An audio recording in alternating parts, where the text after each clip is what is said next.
निर्भूषम विभाति वनिता मुखम। साथियों समझने का प्रयास करिएगा।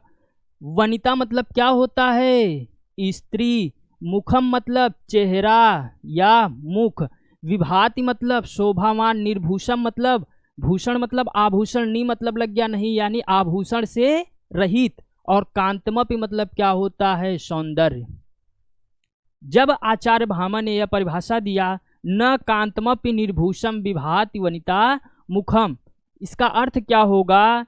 जिस प्रकार सुंदर स्त्री का मुखमंडल आभूषण के अभाव में शोभा विहीन नजर आती है, और काव्य भी हमारा ऐसे ही है। यदि इस पे अलंकार न हो तो यह क्या होगा? निर्जीव सा प्रतीत होगा, यानी इसमें कोई सजीवपन है ही नहीं। लेकिन भामा ने यह कविता दिया, वनिता का तो नाम लिया, अपने इस सूत्र में, परिभाषा में इन्होंने कहीं भी काव्य का जिक्र नहीं किया, इसलिए यह परिभाषा कहीं न कहीं फीका पड़ जाता है। फिर आगे चल के हमारे आते हैं आचार्य दंडी। अगर पूछ लिया जाए अलंकार संप्रदाय में प्रतिष्ठित मतलब सम्मानित परिभाषा किसने दिया, तो वह कौन थे? आचार्य दंडी। कौन थे? आचार्य दंडी। और आचार्य दंडी ने क्या दिया था? काव्य शोभा करान धर्मान अलंकार, यानी काव्य के शोभा कारक धर्म ही काव्य शोभा करान धर्मान अलंकार। क्या कह रहे हैं? काव्य के शोभा कारक धर्म ही क्या कहलाते हैं? अलंकार। तो आपका 1 नंबर से यहाँ कितने क्वेश्चन बने? अलंकार किस ग्रंथ में वर्णित है? नाट्यशास्त्र में। और साथियों नाट्यशास्त्र को हम और किस नाम से जानते हैं? पंचम वेद। वेद हमारे यहाँ 4 होते हैं, ऋग्वेद, यजुर्वेद, सामवेद, अथर्ववेद, और एक 5वां हमारा नाट्यशास्त्र, जिसमें आचार्य भरत मुनि ने अपने इस अलंकार को परिभाषित, इसे समझने का प्रयास किया था। और नाट्यशास्त्र के बाद कौन आचार्य आया भरत मुनि के बाद? आचार्य भामा। आचार्य भामा किस अलंकार के प्रवर्तक थे? संस्कृत अलंकार के प्रवर्तक। ध्यान दीजिएगा बातों पर। संस्कृत अलंकार के प्रवर्तक कौन थे? आचार्य भामा। और संस्कृत में प्रतिष्ठित अलंकार को परिभाषित करने का प्रयास किसने किया? आचार्य दंडी। और वो कौन सी परिभाषा दिए थे?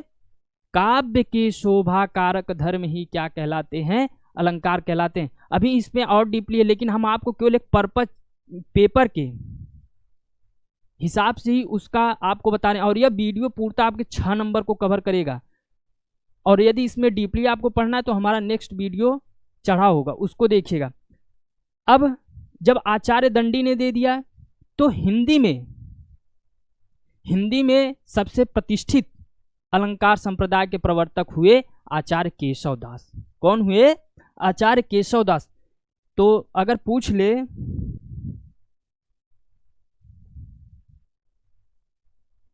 हिंदी अलंकार संप्रदाय के प्रवर्तक,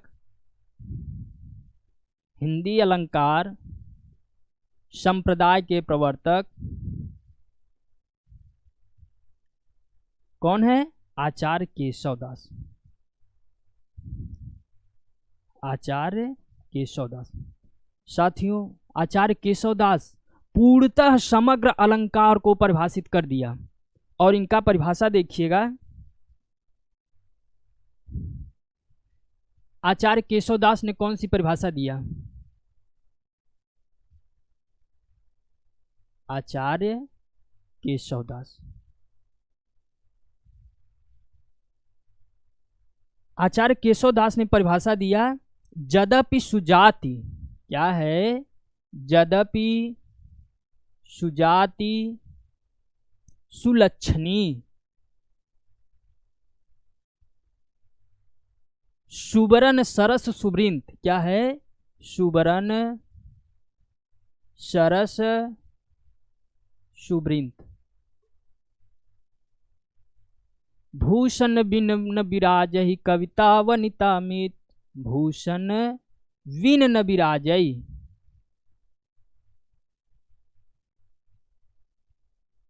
कविता वनिता मित, कविता वनिता मित।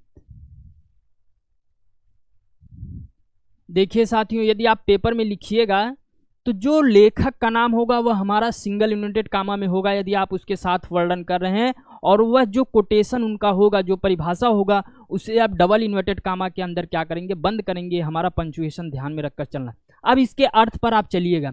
देखिए कविता मतलब क्या होता है साथियों, काव्य। कविता मतलब क्या होता है, काव्य। ठीक, इसके पहले जस्ट मैंने बताया वनिता मतलब क्या होता है, स्त्री, और मित्र मतलब मित्र, दोस्त जिसे आप कहते हैं। अब इसका अर्थ निकालिए क्या होगा।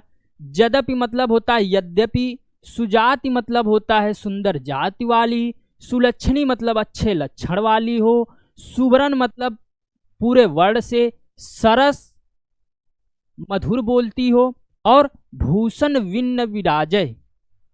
यदि एक स्त्री सुंदर हो, अच्छे कुल में जन्म ली हो, अच्छे लक्षण वाली हो, मधुर बोलने वाली हो, हर एक दृष्टि से घिरी हुई हो, लेकिन आभूषण के अभाव में वह क्या होती है, शोभा विहीन नजर आती है। ठीक उसी प्रकार हमारा कविता और मित्र भी ऐसे ही निर्जीव प्रतीत होते हैं।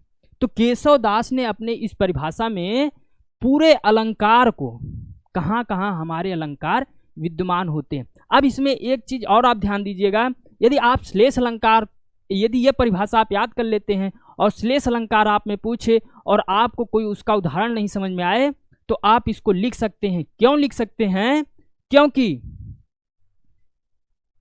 एक ही शब्द से कई अर्थ निकलने। कविता वनिता मित्र, अब मैं दिखा रहा हूं कैसे। भूषण यहां पे क्या हो गया, मुख्य हो गया साथियों, भूषण हमारा क्या हो गया, मुख्य होगा। अब कविता, कविता का भूषण क्या होगा, उसके सजने संवरने का अलंकार, याद करिएगा साथियों। और वनिता एक स्त्री का भूषण, उसका गहना होता है, उसका क्या होगा, गहना होगा। और एक मित्र का भूषण क्या होगा, उसका स्वभाव, उसका चरित्र, क्या होगा, स्वभाव और उसका चरित्र। जैसे चंद्रगुप्त और चाणक्य, जानते होंगे आप लोग, ये दोनों योद्धाएं थे, और एक जो बलिष्ठ व्यक्ति होता है हमेशा बुद्धिमान को खोजता है, और बुद्धिमान व्यक्ति हमेशा बलिष्ठ को खोजता है। यानी यदि आपके पास एक चीज का अभाव है तो आप उस चीज के दूसरे से पाने की अपेक्षा करेंगे। तो भूषण से हमें कितने अर्थ मिल गए, 3 मिल गए। तो यह हमारा कौन दिए थे, हिंदी संप्रदाय अलंकार के प्रवर्तक कौन थे, आचार्य केशव दास। और आचार्य केशव दास की परिभाषा हमने आपके सामने वर्णित कर दिया है। क्या है, यद्यपि सुजाति सुलक्षणी, सुवर्ण सरस सुवृंद, भूषण न विराजी, कविता वनिता मित्र। ठीक, तो अब हम इसके आगे चलते हैं, जो हमारा आज का अलंकार होगा। आपसे यहां से कितने क्वेश्चन बन सकते हैं। नाट्यशास्त्र के रचनाकार कौन है, नाट्यशास्त्र के रचनाकार कौन हो गए आपके, भरत मुनि। इसे किस नाम से जाना जाता है, पंचम वेद के नाम से भी जाना जाता है। इसमें इन्होंने कितने अलंकार को वर्णित किया है, 4। कौन सा, उपमा रूपक दीपक यमक अलंकार। फिर इसके बाद कौन आते हैं, हमारे आचार्य भामा जी आते हैं। आचार्य भामा ने कौन सी परिभाषा दिया, न कांतमपि निर्भूषण विभाति वनिता मुखम। एक स्त्री का मुखमंडल आभूषण के अभाव में शोभा विहीन नजर आती है। लेकिन क्यों यह फीका पड़ गया, क्योंकि इसमें इन्होंने काव्य का कहीं जिक्र नहीं किया था। फिर इसके बाद हमारे आते हैं आचार्य दंडी। आचार्य दंडी ने परिभाषा दिया जो सर्वसम्मानित है। आपसे भी अलंकार का परिभाषा पूछ ले, क्वेश्चन ऐसे बन सकते, अलंकार को परिभाषित करते हुए अनुप्रास, दीपक, यमक, ये अलंकार लिखिए। ठीक, तो संस्कृत अलंकार में कौन दिया, आचार्य दंडी। क्या दिए थे, काव्य शोभा करान धर्मान अलंकार प्रचित्ते। काव्य की शोभा कारक धर्म ही अलंकार कहलाते हैं। फिर इसके बाद आए थे हिंदी में अलंकार के प्रवर्तक कौन माने जाते हैं, हमारे आचार्य केशव दास। कौन माने जाते हैं साथियों, आचार्य केशव दास। और आचार्य केशव दास ने क्या दिया था, यद्यपि सुजाति सुलक्षणी, सरस सुवृंत भूषण विनन विराजय कविता वनिता मित। अब हम अलंकार के भेद पर चर्चा करते हैं। उसका आपको एक ग्राफ बनाएंगे और ग्राफ के बाद सीधा हम अपने टॉपिक पे आएंगे, फिर टॉपिक से बात करेंगे। और जब हम अपना टॉपिक जहां से प्रारंभ करेंगे बिल्कुल उसको ध्यान से देखिएगा और 6 नंबर आपकी इस मुट्ठी में कवर होके क्या होगा, चला आएगा। सजम बूटी मानिए इसको पेपर के लिए। अगर पेपर 22 तारीख को है, कल भी आप यदि इसको आप ध्यान से देख के जाते हैं तो आपका जो काव्य सौंदर्य की तत्व है उसमें से यह टॉपिक छूट नहीं पाएगा, यहीं से फंसने ही वाला है। देखिए अब हम आते हैं अलंकार के भेद पर। अलंकार के भेद पर हम यदि बात कर लें तो हम 3 अर्थों में इसको बांट कर देख सकते हैं। कैसे? एक देखिए कुल अलंकारों की संख्या हम बता देंगे, फिर संस्कृत अलंकारों की संख्या, फिर हिंदी अलंकारों की संख्या। इन तीनों को हम डिफाइन करते हुए आपको सीधा टॉपिक पे लाते हैं। देखिए कुल अलंकार,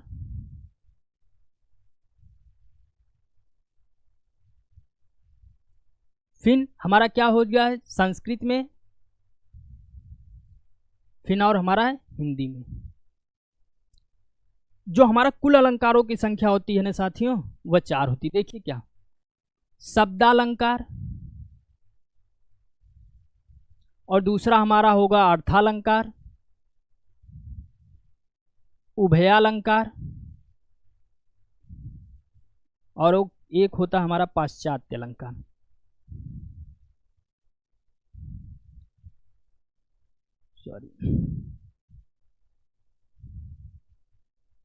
ठीक, यह हमारे कितने हो गए, 4। यदि आपसे पूछ ले कुल अलंकारों की संख्या तो आप कितने बताएंगे, 4। और संस्कृत में अलंकारों की संख्या कितनी होती है, 3 होती है। पहला हमारा क्या होगा साथियों, शब्दालंकार, और दूसरा हमारा क्या होगा, अर्थालंकार,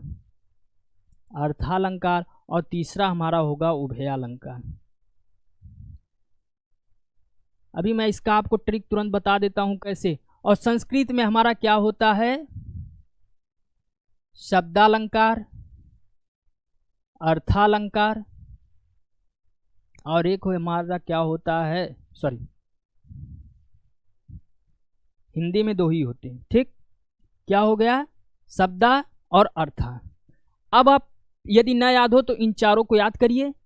कुल अलंकार, फिर सबसे पहले कौन सी भाषा आई थी, संस्कृत। उससे बिगड़ते बिगड़ते हमारी भाषा किस तरह आई है, हम भाषा विज्ञान में पढ़ेंगे। ठीक, और हमारा हिंदी। तो नीचे से एक एक करते क्या करते जाइए, माइनस करते जाइए। 4 है, माइनस करिए 30, तीसरा माइनस करिए 2। तो हमारा शब्दा, अर्थ, उभय और पाश्चात। संस्कृत में हम 3 अलंकार पढ़ते हैं और हिंदी में हम 2।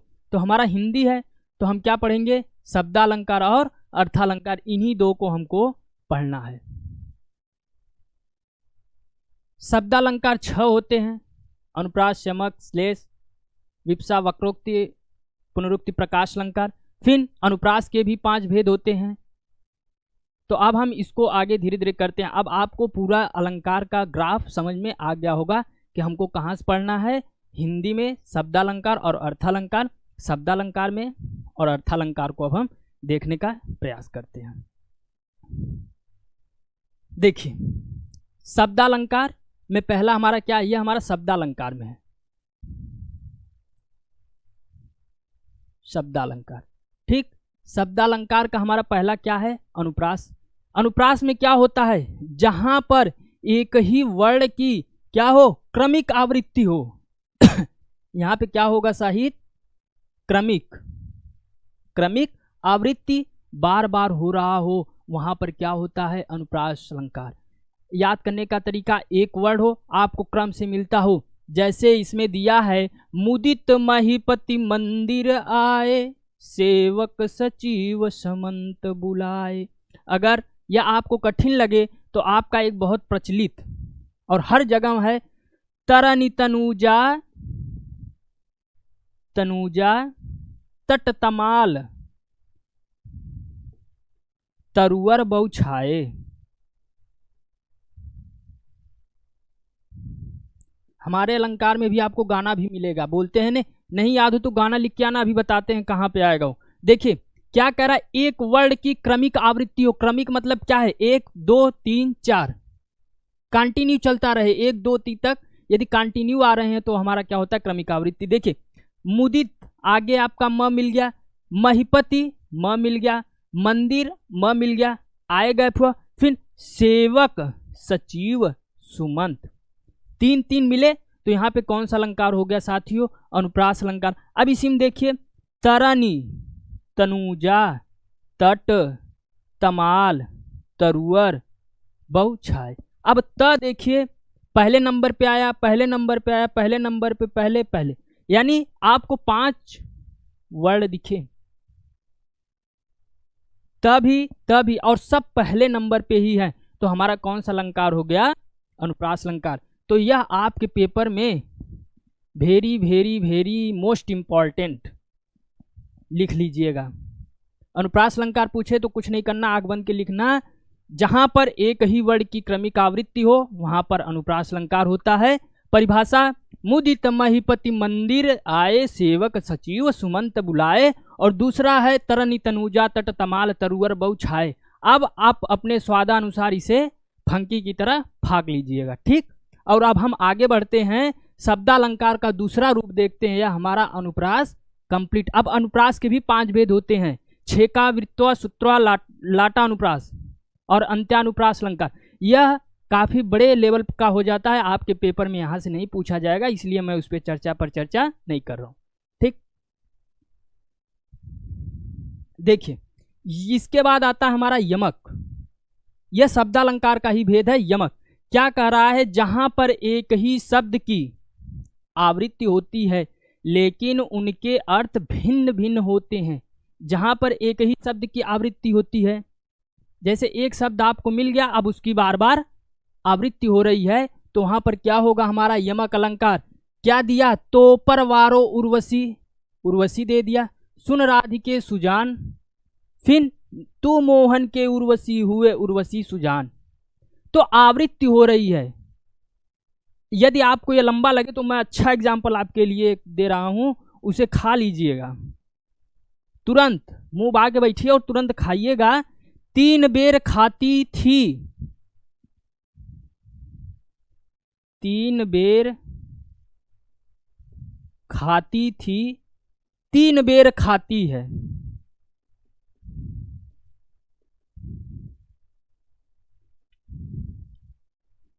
साथियों आपके लिए है, बिल्कुल इसको फाक जाइए यमक अलंकार, यह भी पूछ सकता है। तो क्या लिखेंगे, जहां पर एक शब्द की आवृत्ति, आवृत्ति मतलब क्या होता है, घूमना, आवृत्ति मतलब क्या होता है, घूमना।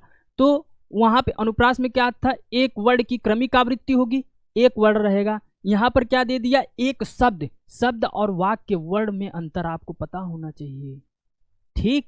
तो क्या कह रहा है, शब्द की आवृत्ति होती है लेकिन उनके अर्थ भिन्न भिन्न। देखिए 3 बेर खाती है, खाती थी, और 3 बेर खाती। तो साथियों बेर मतलब क्या हो गया, जो फल होता है बैर का फल, यह फल से हो गया। और 3 बेर खाती है मतलब 3 टाइम वो दवा खाती है, भोजन खाती है, क्या खाती है वो तो वही जानती है। यहाँ पे बेर का मतलब क्या हो गया साथियों, समय। तो एक बेर मतलब फल हो गया, यानी वो 3 फल वो क्या खाती है, वर्ग फल को खाती है, और वह 3 बार यानी समय को खाती।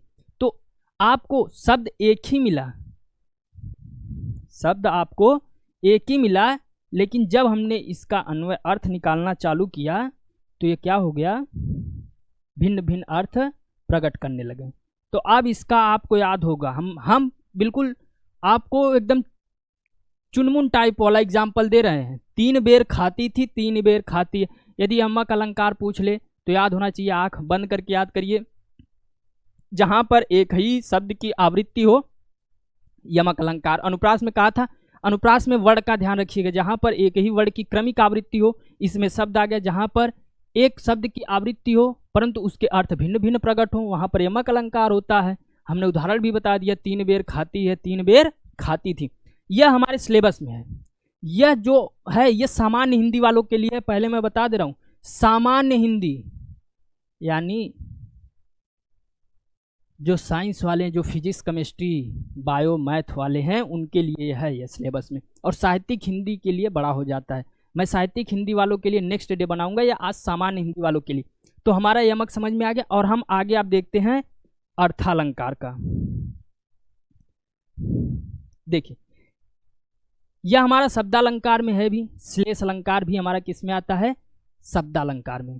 शब्दालंकार का मतलब क्या होता है, जब किसी काव्य पंक्ति में शब्दों के आधार पर, शब्द के आधार पर शोभा उत्पन्न हो जाए और अर्थ के, शब्द के आधार पर क्या हो जाए, जैसे आपने कोई कविता सुनी, आपने कोई गाना सुना, आप उसका तुरंत आस्वादन कर लिया, उसको तुरंत आपने चख लिया और उससे आनंदित हो गए। अब कुछ ऐसे पंक्ति होते हैं वह आपको अर्थ बताने के बाद वो हमारे मन स्थिति के अंदर उसका आनंद स्वाद लेता है, जो मन होता है वह हमारे बाद में उसको ग्रहण करता है, तो हमारा क्या हो जाएगा, अर्थालंकार। ठीक, तो देखिए क्या कह रहा है, श्लेष अलंकार। श्लेष का मतलब क्या होता है, तोड़िए, सलेस। लेस मतलब क्या होता है, लगा हुआ, और स मतलब सामने वाले से, नहीं कहते तुमसे उससे बहुत जुड़ा हुआ है, यानी चिपका हुआ। श्लेष मतलब क्या है, चिपकना। बस इतना याद रखिए परिभाषा, जहां पर एक ही शब्द में कई अर्थ चिपके होते हैं। जैसे एक शब्द आपको मिल गया और उसमें अनेक प्रकार के अर्थ निकल रहे हैं, तो वहां पे हमारा क्या होगा, श्लेष अलंकार। भूलिएगा नहीं, ये भी मोस्ट इंपॉर्टेंट है आपके लिए, very very very very important के घाते क्यूब लगा लीजिए। श्लेष अलंकार पूछना ही, अनुप्रास और श्लेष आप बिल्कुल पढ़ के जाइएगा, पेपर में फंसना है, समझिए पेपर आउट 6 नंबर का। देखिए जहां पर एक ही शब्द में कई अर्थ चिपके हों और उसको ध्वनित होते हुए, वहां पर श्लेष अलंकार होता है। अब इसकी परिभाषा देखिए,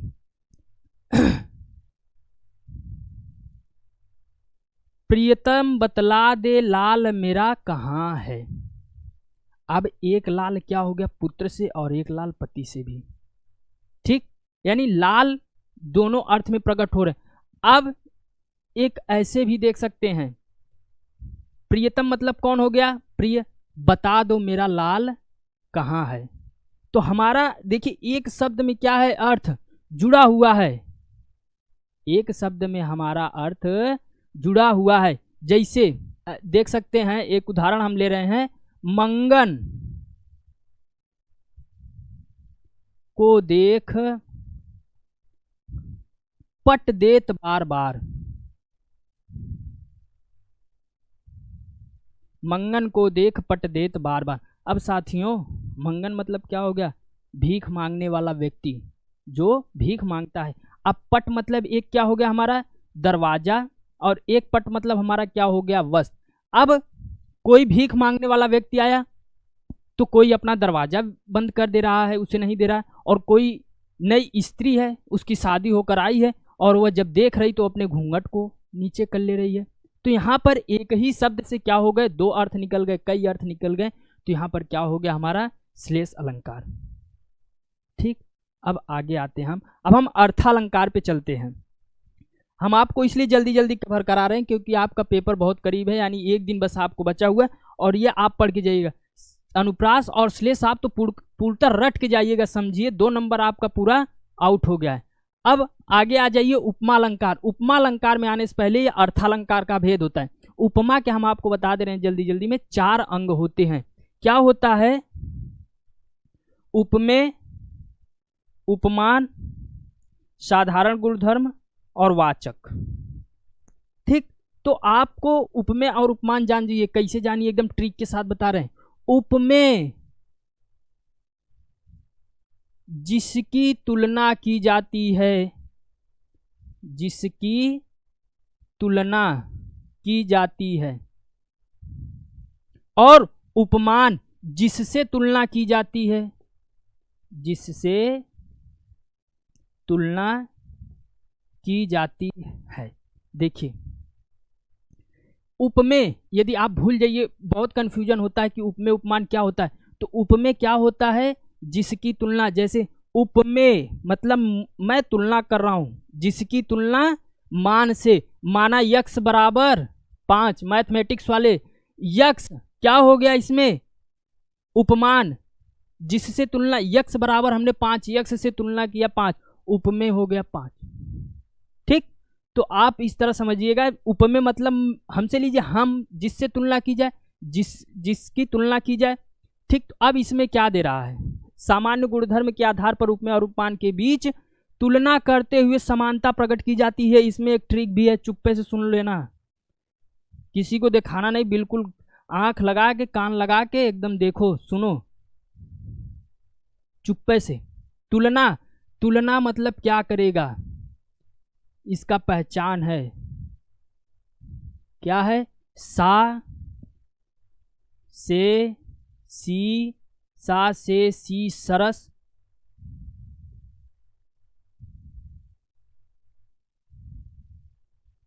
सम,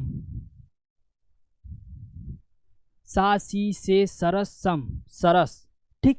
ये यदि आपको किसी पंक्ति के बीच में मिलेगा तो समझ जाइए उपमा हो रहा है। देखिए क्या कर रहा है, सागर सा शांत हृदय, भैया सा मिल गया, कौन सा अलंकार, उपमा अलंकार।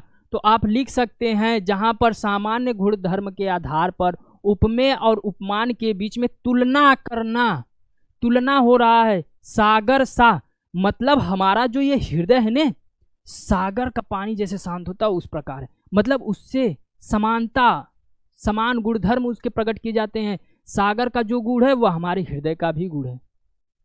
गाना सुने, फूलों सा चेहरा तेरा। अब फूलों सा क्या है, फूलों सा चेहरा तेरा,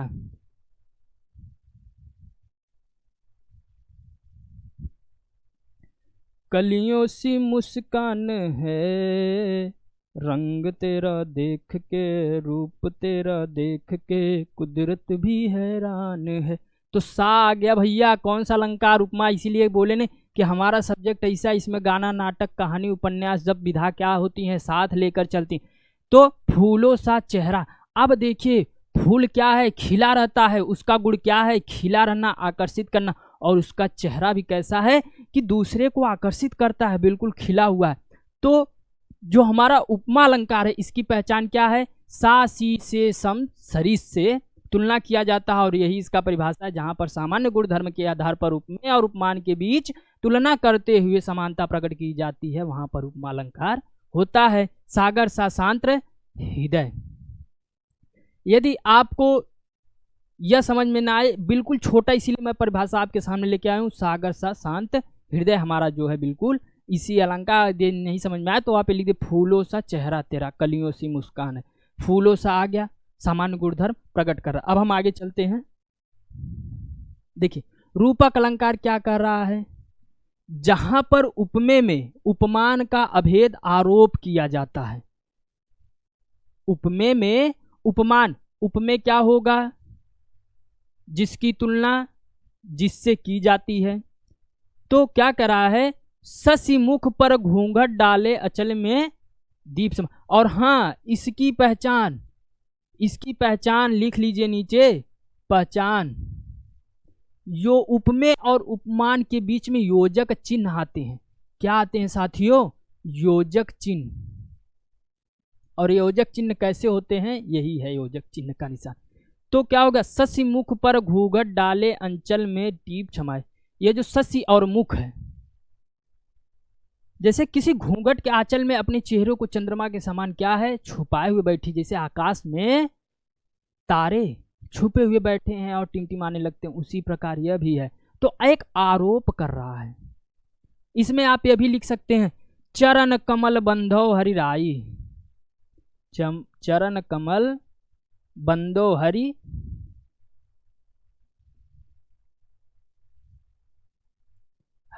राई, यानी चरण जो है वो कमल के समान हरि का प्रकट होता है, यानी आरोप कर रहा है। योजक चिन्ह का प्रयोग होता है। तो रूपक अलंकार आपको समझ में आ गया, जहां पर उपमेय में उपमान का अभेद आरोप किया जाता है, वहां पर हमारा क्या होता है, रूपक अलंकार। शशि मुख पर घूंघट डाले अंचल में टीप चमाए, चरण कमल बंधो हरि राई।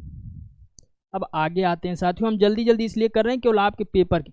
अब उत्प्रेक्षा अलंकार, जहां पर उपमेय में उपमान की संभावना अथवा कल्पना की जाती है, वहां पर उत्प्रेक्षा अलंकार होता है।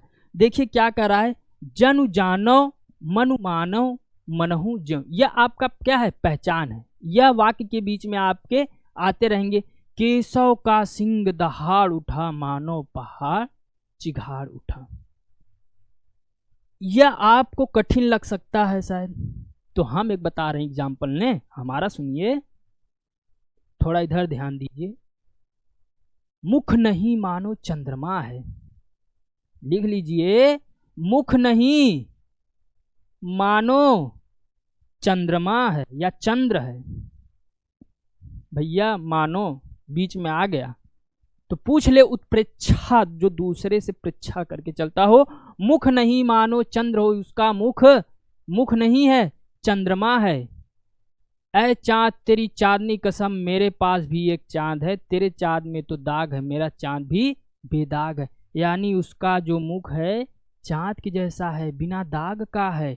तो वहां पर कौन सा अलंकार हो गया साथियों? उत्प्रेक्षा। आपको पहचान यहाँ पे लिखा हुआ मिल गया है, जनु जानो मनु मानो जऊ। आप स्क्रीनशॉट करके इसको धर लीजिए। ठीक, आगे आते हैं। भ्रांतिमान, भ्रम नाम से ही पता चल जा रहा है, यह हमारा सब किस में चल रहा है? अर्थालंकार। यानी हम जब तक इसको अर्थ को नहीं बताएंगे तब तक आप इसका आस्वादन नहीं कर पाएंगे। भ्रांतिमान अलंकार यानी भ्रम की स्थिति उत्पन्न कर दे, तो वहां पर क्या होता है?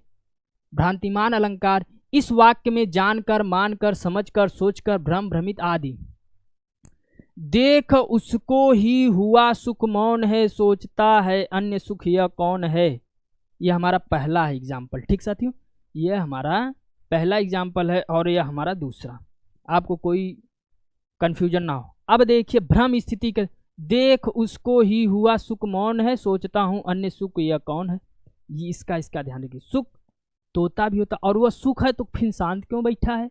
भ्रम पैदा कर रहा है। फिर नीचे देखे, मम्मी के सिर पर देख देख दो चोटी, मुन्ना भाग उठा भय खाकर सिर पर नागिन लोटी।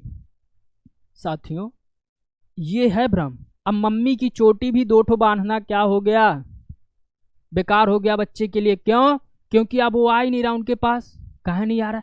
अरे सिर पर नागिन लौट रही, हम कहाँ उनके पास जाएंगे? तो वही देखकर मुन्ना क्या हो गया? घबरा गया। तो भ्रांतिमान यानी भ्रम की स्थिति पैदा कर दे। तो मम्मी के सिर पर देख देख दुई चोटी, मुन्ना भाग उठा भय खाकर सिर पर नागिन लोटी। आगे आइए साथियों। संदेह अलंकार। संदेह मतलब आपको कोई पंक्ति मिलेगा, वहां पर संदेह बना रहेगा कि यह कार्य हुआ सही है गलत है क्या है। तो देखिए अंततः तक संदेह बना रहता है। इस अलंकार की पहचान वाक्य में आने वाले वाचक शब्दों या अथवा केधों की आदि से की जाती।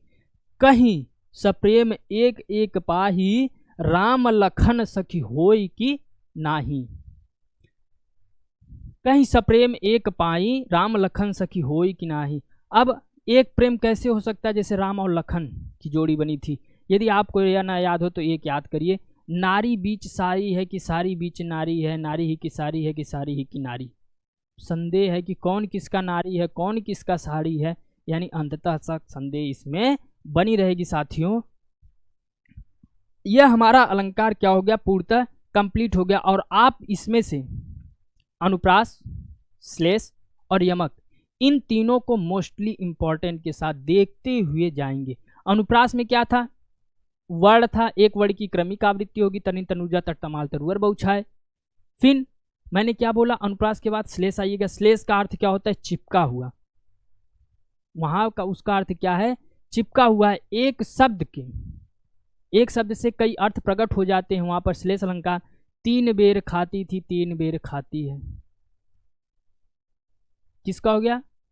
और फिर एक आया था हमारा कौन सा उदाहरण? देख, ये जिसमें जाता है हमारा श्लेष वाला, कहाँ गया एग्जाम्पल? श्लेष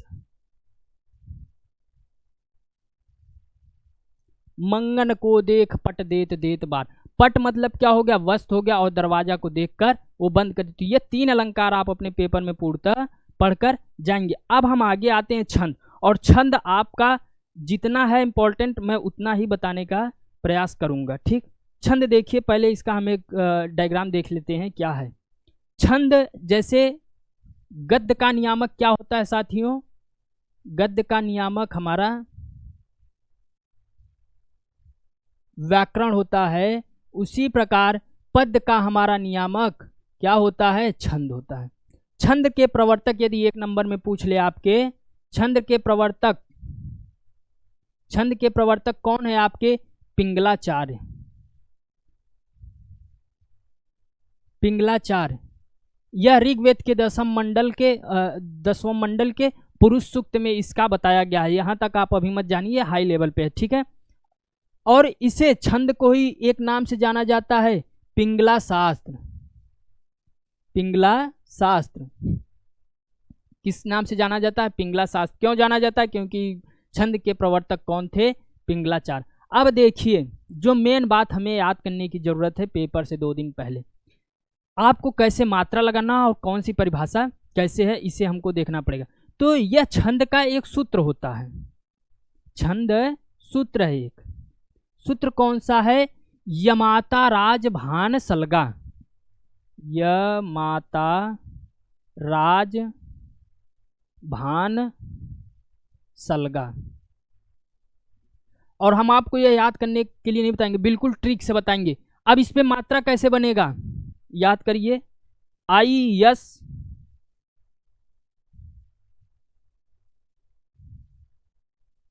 ये है। मम्मी बड़ा कि पापा? मम्मी। आज के युग में मम्मी बड़ा, पापा छोटे। फिर 3 लोग आ गए, फिर कौन बड़ा? मम्मी बड़ा हो गई, पापा छोटे, फिर 3। यस जो यह हमारा है, यह बिल्कुल क्या करेगा? इसको छंद सात सूत्र को कंप्लीट कर देगा। देखिए ऐसे होगा, ये है हमारा, ठीक। अब देखिए, यह माता राज भान सलगा से क्या बनेगा? यगड़। 8 गढ़ होते हैं और एक हमारा जो होता है ल और ग। लघु जिसे हम कहते हैं और गुरु कहते हैं, यह हमारा सूत्र है, ठीक है। वो वाला गलत हो गया था, ये अब यगड़, मगड़, तगड़, रगड़। यगड़ हो गया, मगड़ हो गया, तगड़ हो गया, रगड़। फिर कौन आ गया? जगड़।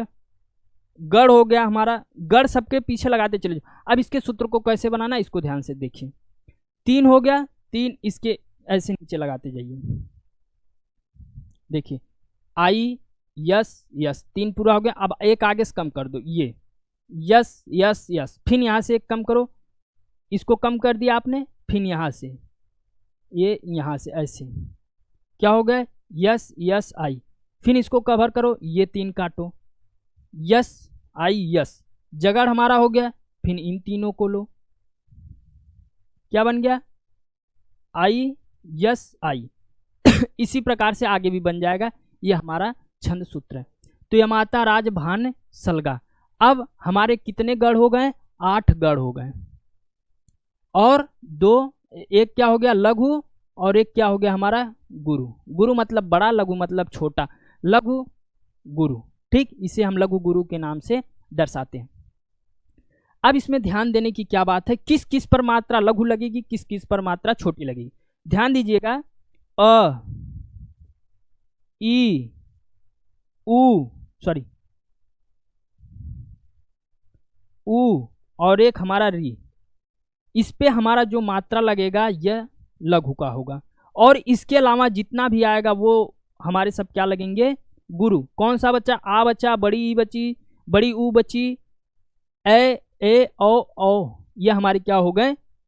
गुरु में आएंगे, उस पे डबल मात्रा लगेगी। अब जो हमारा चंद्र बिंदु के साथ होता है, हमेशा इस पे क्या लगेगा? सिंगल मात्रा। यहाँ पे ज़्यादा कन्फ्यूजन होती है। फिर यदि किसी वर्ड के नीचे बिंदु होती है, उसके नीचे डबल। और यदि जैसे अंधकार, अब यह जो मात्रा लगेगी, यह आधा वाला, इसके यह जो न है, इसके अनुसार इस पे मात्रा लगेगी डबल की, ठीक। तो यानी आधा जो है वो अपने पूर्व वाले वर्ड के ऊपर जाके वो मात्रा डबल करेगी। यह आपका ध्यान देने वाली मुख्य बातें हैं। अब हम देखिए अपने छंद पर आते हैं, और छंद आप बिल्कुल अच्छे से देखिएगा, 2 नंबर आपका यहाँ पर फंसने वाला है। छंद देखिए क्या करा है। पहला हमारा कौन सा है? चौपाई। चौपाई में क्या है? यह एक सममात्रिक, हाँ कितने होते हैं? सममात्रिक होता है, वर्णमात्रिक, एक मुक्तक छंद होते हैं। वर्णिक छंद, मात्रिक छंद, मुक्त छंद। मुक्त छंद के प्रवर्तक कौन थे? निराला थे। इनकी कौन सी वह रचना थी? जूही की कली। अब ये सब आगे कितने वर्ड हैं, ये बहुत ज़्यादा अंदर की बातें हो जाएंगी, केवल आप इतना पहले ध्यान दीजिए, ठीक है। यह एक सम्मात्रिक छंद है जिसके 4 चरण होते हैं। चौपाई, ध्यान दीजिए ट्रिक के साथ बिल्कुल एकदम। चौपाई, चौपाई मतलब 4 पैरों वाला, अपने ध्यान रखने के लिए बोलिए। चौपाई मतलब 4। अब इसका याद करिए, 4 चौक को 16, 4 के घातांक 2, हम हिंदी मैथ भी लगा देते हैं, ठीक। चौपाई आपका 4 के घाते क्यूब हो गया। तो इसमें अब आपको मात्रा लगाते चलना है।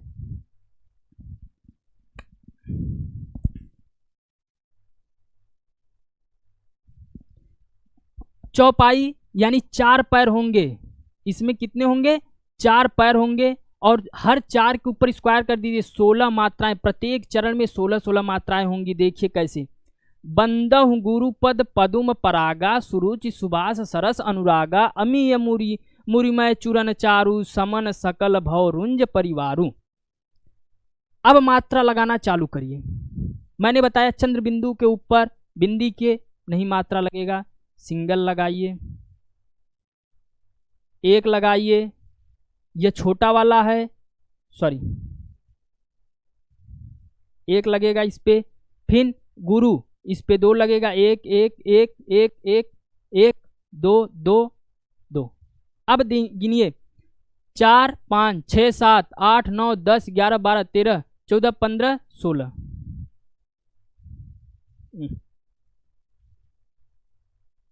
1 2 3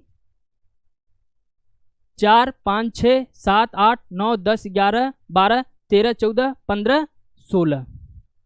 16 मात्रा हमारे पहले चरण में हो गई। फिर दूसरे पे लगाना चालू करिए। 1 2 1 1 2 1 1 1 1 1, छोटा है इसलिए मैं इस पे 1 लगा रहा हूं, 2 2। अब गिनिए 4 4 8 9 10 11 12 13 14 15 16। सुबास, सॉरी, ठीक, ये हमारा क्या हो गया? 16-16 मात्राएं। तो चौपाई आपको बस याद करना है, प्रत्येक चरण में कितने मात्राएं होंगी? 16-16 4 पद होंगे, और 4 चौक को 16 हमारे घात होंगे, तो प्रत्येक में 4 चरण होंगे और सबके 16 मात्राएं होंगी। तो आज हम अपना क्लास यहीं एंड करते हैं। प्रसन्न रहिए, खुश रहिए, बड़ों का सम्मान करिए, छोटों का प्यार दीजिए, अपनों के साथ रहिए, और इसी के साथ हम नेक्स्ट डे आपके सामने रूबरू होंगे। तब तक के लिए धन्यवाद।